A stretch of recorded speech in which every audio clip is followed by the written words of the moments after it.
Pai do Senhor, a você que está aqui presente no santuário, essa paz também é extensiva aos nossos internautas. Abraço a você que está com a gente assistindo já desde as 17h30, direto do templo da Igreja Evangélica Assembleia de Deus, cultos de Santa Ceia. Estamos no terceiro culto e até aqui o Senhor tem nos ajudado. Quantos estão felizes com os nossos internautas que estão nos assistindo, meus amados irmãos? Abra sua Bíblia comigo. Primeira Crônica, do capítulo 2, verso 13, 14 e 15. De acordo com o nosso muito digno presidente, vamos ministrar a palavra hoje no culto de Santa Ceia. O presidente ministrou ainda há pouco no primeiro culto da tarde, uma palavra gloriosa. E agora vamos juntos compartilhar de uma breve palavra. Serei breve, serei sucinto, mas Deus tem algo para nós nessa oportunidade. Acharam, meus amados? Verso 13 do capítulo 2 de 1 Crônicas, diz assim: Jessé gerou a Eliabe, o seu primogênito, e Abinadab o segundo, e Simeia o terceiro, e a Natanael o quarto, e a Radai o quinto, e a Onzen o sexto, e a Davi o sétimo. Queiram assentar-se, por gentileza. Glórias a Deus. Meus prezados irmãos, quero deixar uma palavra à igreja falando sobre o sétimo filho. Se os irmãos forem prestar atenção na leitura em que nós acabamos de fazer, vamos perceber que Davi, ele era o sétimo filho. É sobre este assunto que eu quero compartilhar com vocês nessa oportunidade. Se nós chamássemos o nosso profeta e sacerdote, juiz Samuel, e pedisse para que ele viesse testemunhar o que aconteceu na casa de Jessé, ele nos traria um testemunho lindo e maravilhoso da maneira como Deus se comportou-se quando Deus enviou Samuel à casa de Jessé, o belemita. É um texto conhecido de todos nós. Já pregamos algumas vezes aqui, por diversas vezes, e a cada vez que a gente prega, o Espírito nos conduz, e sempre há uma aplicação, sempre há um caminho, sempre há uma direção. Então aguarde ali que o Espírito Santo com certeza vai falar nos nossos corações nessa noite. E aí, irmãos, todos nós conhecemos a história e somos conhecedor da situação que estava vivendo Israel, e Deus disse para Samuel que ele fosse à casa de Jessé, o belemita, e entre os filhos de Jessé, ele pudesse escolher um para ser rei em Israel. E aqui faz-nos pensar algumas coisas que vai enriquecer aquilo que o Espírito Santo tem para todos nós. Primeiro, meus amados irmãos, Deus mandou ele ir e não disse quem era. Segundo, quando ele chega na casa de Jessé, ele conta para Jessé, e Jessé é surpreendido, e Jessé então começa a chamar os filhos. E pela lógica judaica, pastor Roberto, ele não teria uma outra iniciativa a não ser chamar o primogênito. O primogênito. Por que o primogênito? O primogênito era aquele que, quando o pai ia ao óbito, ele recebia, pastor Gilmar, o dobro da sua possessão. Se ele ia receber 100 metros de terra, ele receberia 200 metros de terra. E ele também era aquele que representava o pai na sociedade. O filho mais velho, o primogênito, era aquele que tinha a incumbência de orar e jejuar por toda a família. Era aquele que representava o pai mediante a circunstância. E tinha alguns privilégios. E o primogênito não abria mão da sua primogenitura, de seus direitos era algo muito cultivado entre os judeus. E só para as irmãs saberem, isso era direcionado aos homens. As mulheres, infelizmente, mudou. Ou felizmente mudou. Porque hoje a mulher, ela, perante a nossa sociedade, principalmente a nossa cultura, ela tem direitos iguais. Tanto ela sendo primogênita ou não, ou ela sendo a segunda ou a terceira, os filhos têm direitos iguais. Mudou, e graças a Deus que mudou, e mudou para melhor. Os irmãos estão agradecidos a Deus por isso? Mudou para melhor. E quando eu percebo, meus queridos irmãos, que o Samuel chega na casa de Jessé, toda a inclinação estava sobre o filho primeiro. Toda a inclinação diria, olha, se tu veio escolher um para ser rei em Israel, é o primeiro, é o primogênito. Porém, existia uma ordem soberana de Deus, em que o sinal viria de Deus, não de Samuel. Porque Deus escolhe quem Ele quer. Ele trabalha na vida de quem Ele quer. O agir é dele, o povo é dele, a promessa é dele. Vocês creem nisso, meus queridos irmãos?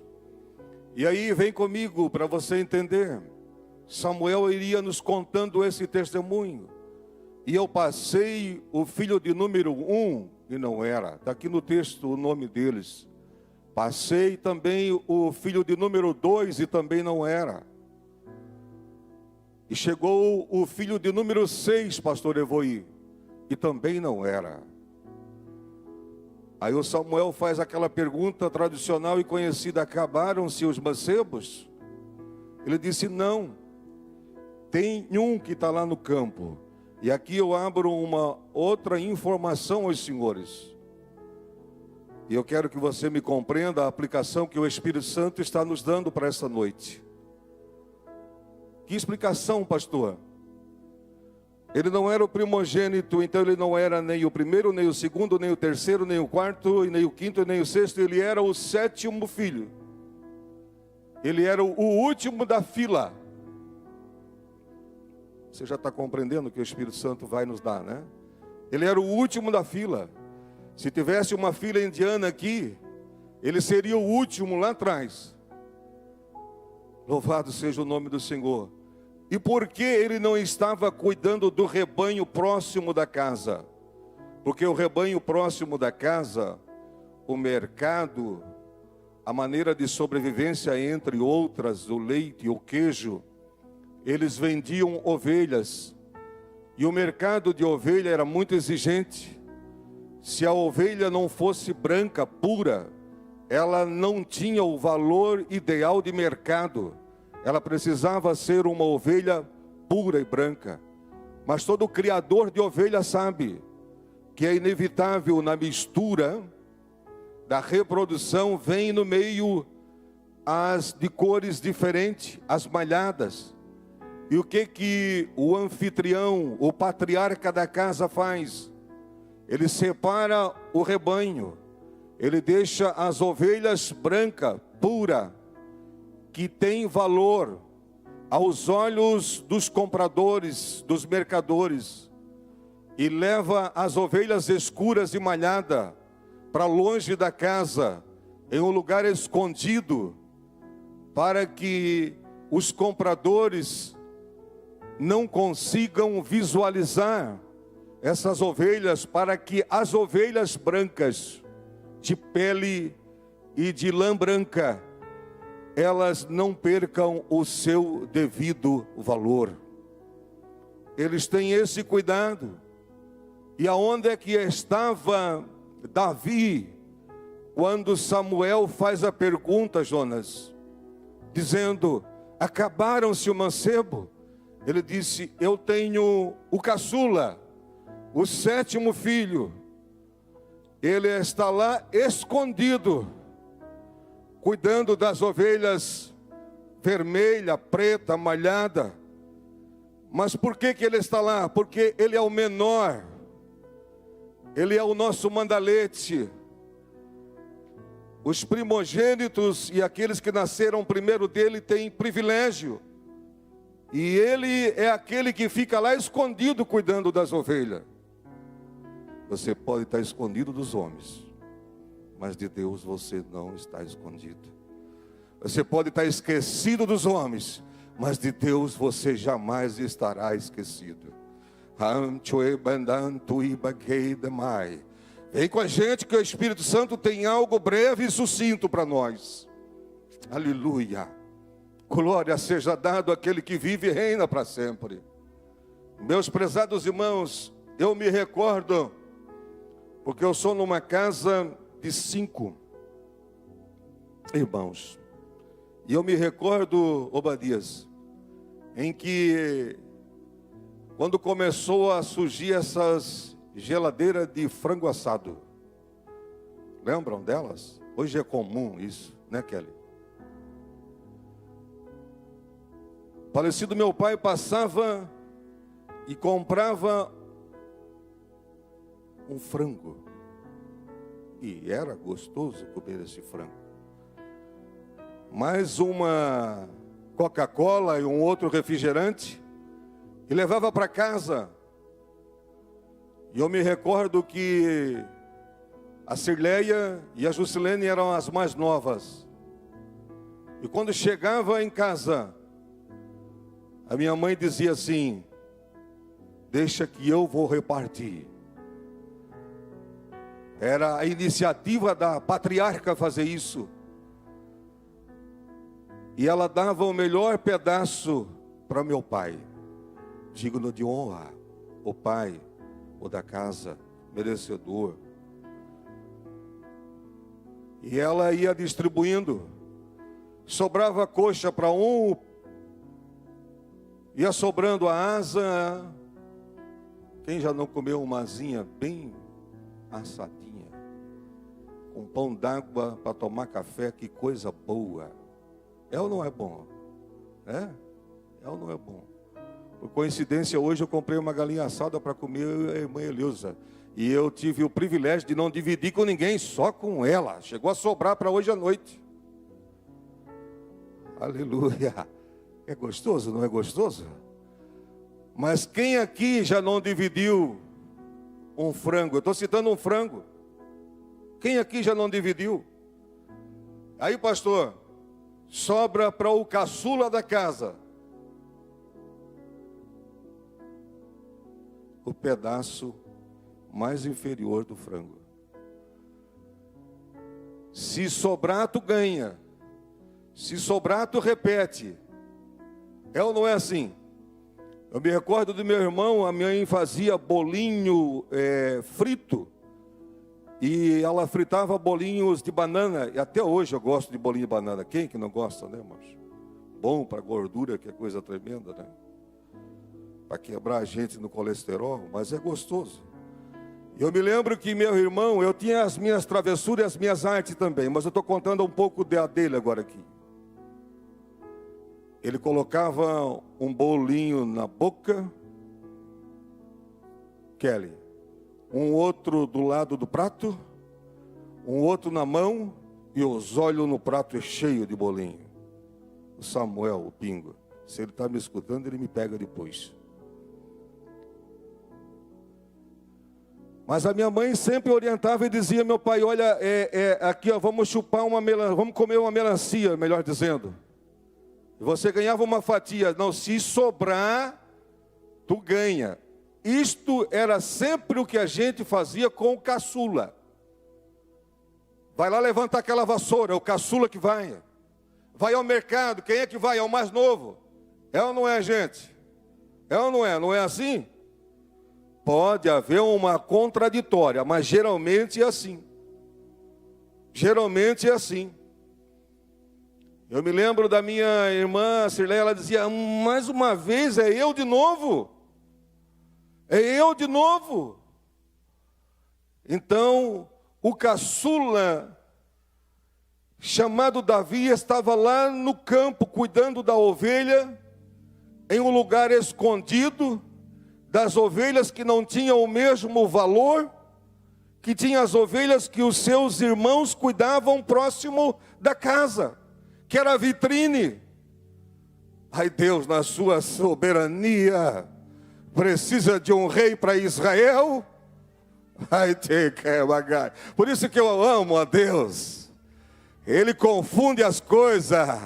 Ele faz como Ele quer, do jeito que Ele quer. Pela lógica seria o primogênito, e Ele diz, não, é o primeiro, não é o sexto. Ainda tem mais alguém? Tem. Ele está lá no campo escondido, então manda chamar, porque enquanto Ele não chegar, nós não vamos oferecer sacrifício e nem sentar para comer, porque ainda os 6 que passaram, não é rei para ser em Israel, nenhum deles.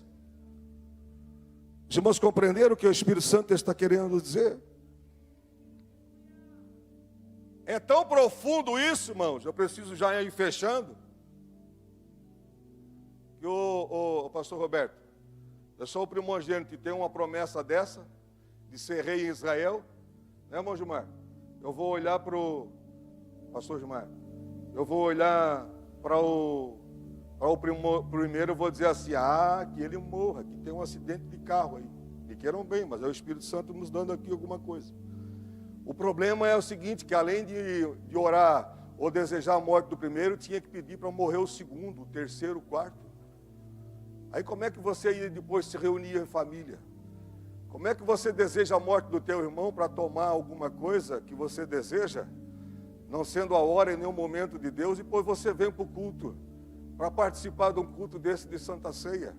Hoje Deus nos pegou nessa casa. O que Deus tem para ti, o diabo não vai roubar, mas o que é teu.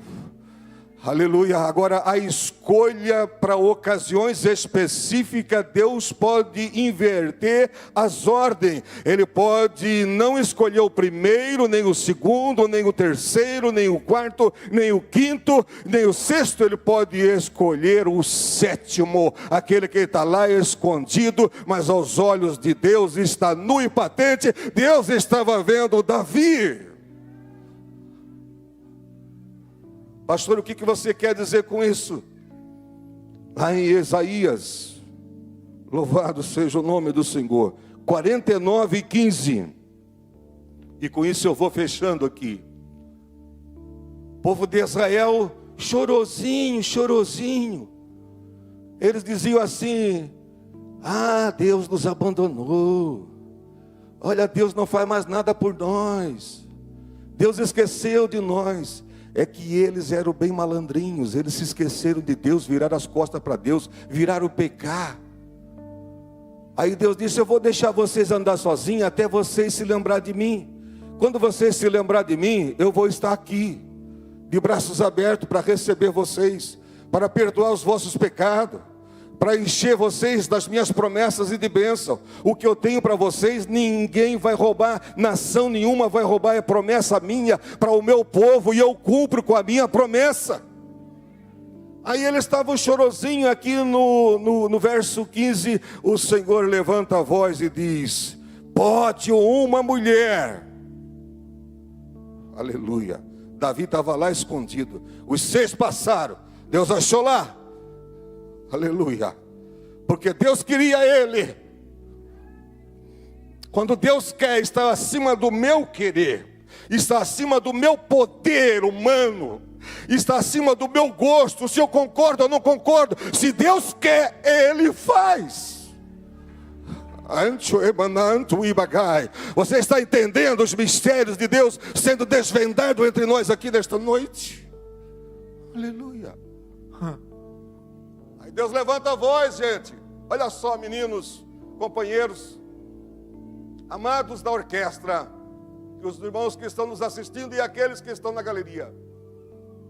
Deus diz, pode uma mulher que gerou no ventre 9 meses uma criança, depois deu mamar para ela ou para ele, como hoje nós apresentamos essa linda criança.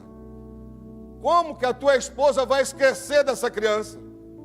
Mas ainda nós temos algumas mulheres e alguns homens de má índole, de má caráter, pessoas que cometem por uma ação maligna, atos indecentes, desumano, que acabam esquecendo dos seus próprios filhos.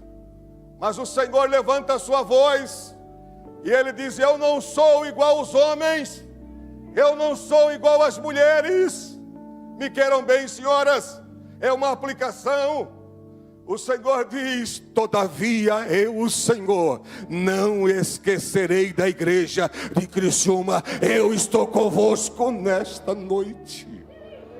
Você está entendendo que o Espírito Santo está nos dando aqui? E o Senhor está dizendo para mim: se Ele está conosco, não tem demônio que segure a promessa de Deus para a tua casa. É de Deus a promessa. Se Deus falou que ia te dar, não existe ninguém que vai resistir para que a promessa de Deus se cumpra. Abra o teu coração, abra os teus braços e receba a promessa de Deus. Deus é contigo para te ajudar.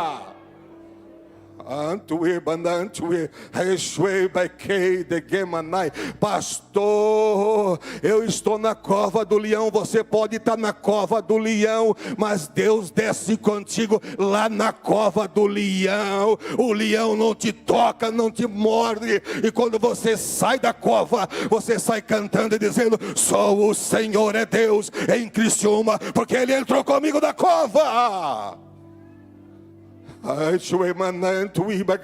Você está compreendendo que o Espírito Santo está nos dando aqui?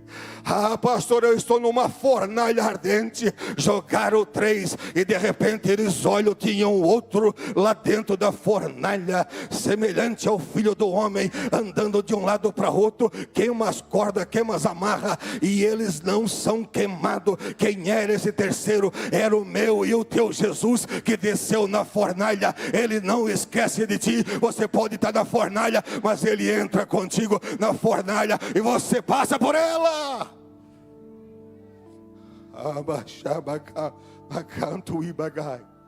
Olha para cá, eu contei aqui um culto à tarde, o pastor Alceu vai lembrar. Aleluia.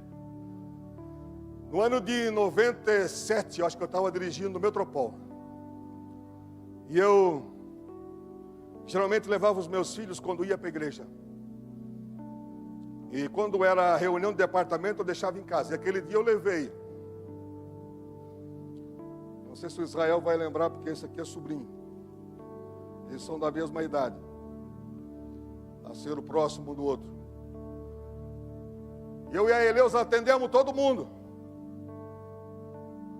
E vim embora. Estrada de chão, lá no Metropol. 97, ano 97. Eu era novinho lá. Novinho, eu tinha uns 30 e alguma coisa. E eu vim embora. Quando cheguei aqui embaixo, o asfalto aqui da rodovia que vai para Siderópolis, que eu entrei na rodovia, a Eleusa falou: mas nós não trouxemos o Wesley junto? Era o meu filho caçula. Meus amados irmãos, eu deixei o menino sentado na frente da igreja, na calçada. E viemos embora, ocupado com a obra, falando as coisas de Deus, e me esqueci, apaguei por completo. Vamos voltar num pé só. Quando nós chegamos lá, literalmente, o pastor estava sentado assim, gente, sentado, com a cabecinha no meio da perna. Ele era bem magrinho, hoje está um homem muito forte. E chorando, e ele dizia: pai, mãe, como vocês puderam esquecer de mim aqui? Eu sendo o filho caçula, como o pai e a mãe esqueceu de mim aqui? A gente botou para dentro do carro, veio paparicando, veio brincando, mas ele veio chorando do Metropol até em casa.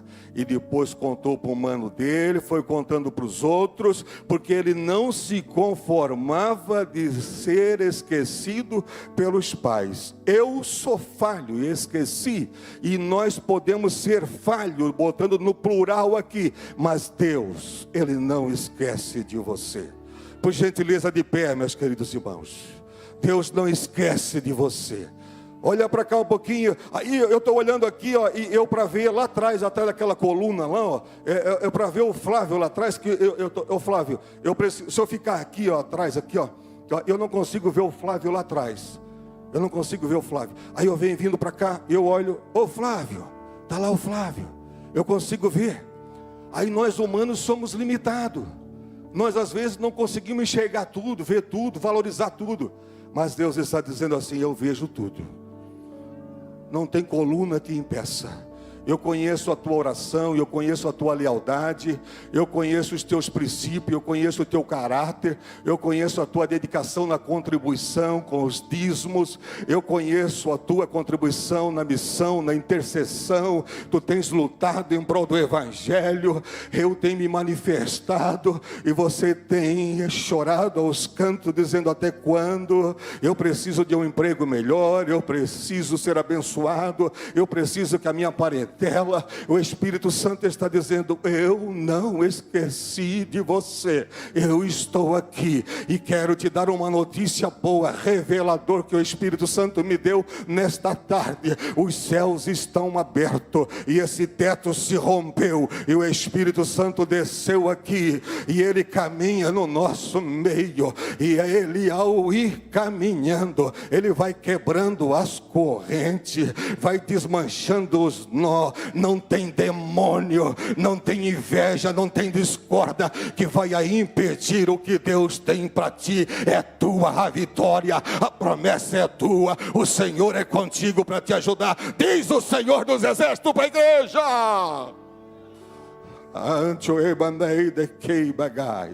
Eu quero orar por você. E se você está aqui, chegou aqui desanimado, caído, cabisbaixo, dizendo, eu não tenho valor, eu sou o último da casa, eu não posso mais ir à frente, oh Espírito Santo, e você está dizendo assim, eu sou um João, ninguém da vida, você não é nada de João, ninguém, você é um homem valoroso. Levanta essa tua cabeça, larga essa depressão, essa depreciação que você tem, levanta a cabeça, o Senhor é contigo para te ajudar. A tua família é uma bênção. Ah, mas a família do outro é mais abençoada. A do outro é a do outro. A tua, olha para a tua, deixa Deus abençoar a tua. O Senhor está aqui dizendo, eu quero abençoar a tua casa. Aleluia. Se tem alguém que é via frente, se não, põe a mão no teu peito e levanta a tua outra mão para cima. Nós vamos orar a Deus, depois a orquestra toca. Aleluia. Pai amado, estamos diante da tua presença, ministramos a tua palavra, aleluia. O poder é teu, a ação é tua, a manifestação é tua. Por isso, ó Deus, nós pedimos a tua graça e a tua misericórdia. Ó Espírito Santo, vai entrando no meio do povo, vai desfazendo toda a amarra do diabo, vai desfazendo toda dúvida, toda incredulidade, vai visitando os corações, vai soltando a língua, vai fazendo milagre, renova no espírito, renova os propósitos, encoraja esse homem, encoraja essa mulher, oh aleluia, esse filho que está em pânico, em desespero, entra com providência, trabalha, Senhor, de maneira que tu conheces os melhores caminhos dentro da família. Aqueles que nos assistem nesta hora, adentra lá, seja com eles nessa hora, alcança essas vidas, para que o teu nome seja exaltado. Queremos participar da ceia com alegria na tua presença. Nós somos lembrados pelo plano redentor no Calvário, onde tu desse o teu filho para morrer por nós, e por isso estamos alegres, e por estarmos alegres, estamos aqui para participar da ceia e para louvar o teu nome na beleza da tua santidade. Cante ao Senhor, aplauda ao Senhor, aplauda ao Senhor, aplauda a Ele. Quando eles vão cantar, você vai levantar a tua mão, você vai adorar o Senhor nosso Deus.